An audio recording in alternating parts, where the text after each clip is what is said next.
აკნეს გამონაყარი ძალიან მრავალფეროვანია. დაწყებული არაანთებითი ელემენტებიდან, რომელსაც ჩვენ კომედონებს ვუწოდებთ, დამთავრებული მძიმე და ღრმა ცისტებითა და კანქვეშა კვანძებით.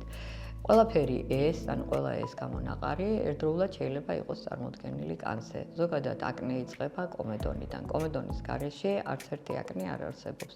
ძალიან მნიშვნელოვანია, რომ მკურნალობა დაწყებული იყოს სწორედ კომედონის სტადიაზე, რაც მერე ხელს უშლის ანთებითი ელემენტების განვითარებას. ანთებითი ელემენტებიც და კომედონებიც ერთდროულად იმკურნება, იმიტომ რომ აკნეს სამკურნალო ყველა საშუალება დამიზნებული არის ორივე ამ ტიპის ელემენტების განკურნებაზე.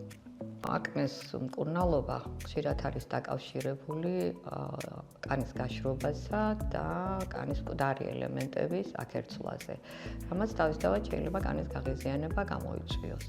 ორივე ეს პროცესი ემსახურება განკურნებას, მაგრამ იმისთვის, რომ პაციენტი კომფორტულად გრძნობდეს თავს, აუცილებელია პარალელურად სწორად მიმდინარეობდეს კანის მოვლა. არის სამკურნალო და კანის მოსავლელი ხაზები, რომელიც გამიზნული არის აკნეს მკურნალობით გაღიზიანებული და გამომშრალი კანისათვის. სწორედ ასეთი საშუალებები უნდა იყოს გამოყენებული აკნეს მკურნალობის პროცესში, კანის მოსავლელად.